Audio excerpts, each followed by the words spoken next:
পয়লা বৈশাখ নববর্ষ উদযাপন করা হয় আমাদের দেশে। আজ 2-4 বছর ধরে শুরু হয়েছে পয়লা বৈশাখ উদযাপন করা।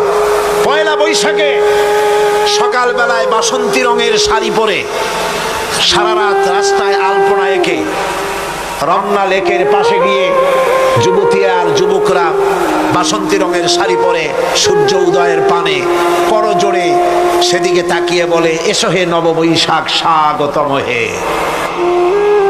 বৈশাখও বলে, বাবাজিরা আমারে ডাকতেছো, ওয়েট এন্ড সি, অপেক্ষা করো, আসতেছি। যে বৈশাখকে ডাকা হলো, স্বাভাবিক বৈশাখ কালবৈশাখী রুদ্র রূপ ধারণ করে 180 মাইল স্পিডে এসে বাড়ি ঘর কল কারখানা ভাঙ্গা জনমের মতো স্বাগতম হে।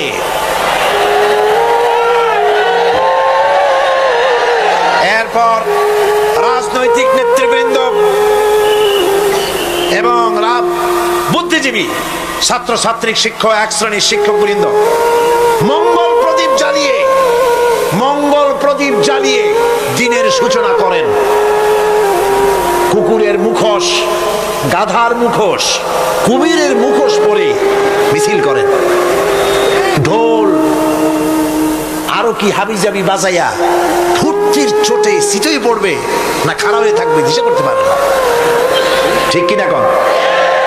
আমি জিজ্ঞেস করি, পয়লা বৈশাখের সাথে উদযাপন, নববর্ষ উদযাপনের সাথে মুখোশ পরার সম্পর্ক কি? গরু আর গাধার শুকরের মুখোশ পরে আপনি কি বুঝাতে চান যে নতুন বছরটা জাতির সাথে গাধার মতো ব্যবহার করবেন অথবা কুকুরের মতো? নাউযুবিল্লাহি মিন যালিক। মুসলমানদের জন্য জায়েজ নাই, হারাম হারাম। বৈশাখের কোনো গুরুত্ব নাই। পয়লা বৈশাখ যদি কিছু করতেই হয়, ফজরের নামাজ পড়ে, দরুদ পড়ে, তেলাওয়াত করে আল্লাহর কাছে মুসলমানের দোয়া করা দরকার। আল্লাহ, বিগত বছরটা পার করেছি গুনাহ করে, নাফরমানি করে, আগামী বছর আমাদেরকে নেককার বানাও, নামাজি বানাও, চরিত্রবান বানাও, দিনদার বানাও।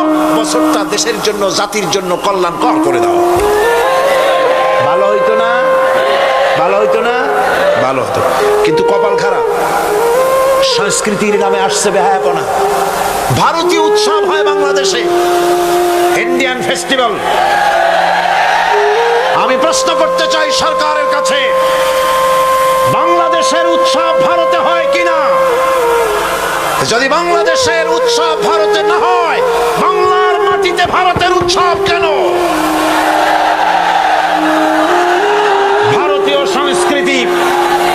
ভারতীয় সংস্কৃতি মুসলমানদের জন্য এইডসের চাইতেও মারাত্মক।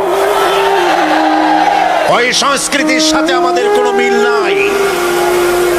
তেল আর পানি কোনোদিন মিশবে না। আমাদের সংস্কৃতি সম্পূর্ণ আলাদা, ঈমান ভিত্তিক, তাওহীদ ভিত্তিক সংস্কৃতি আমাদের।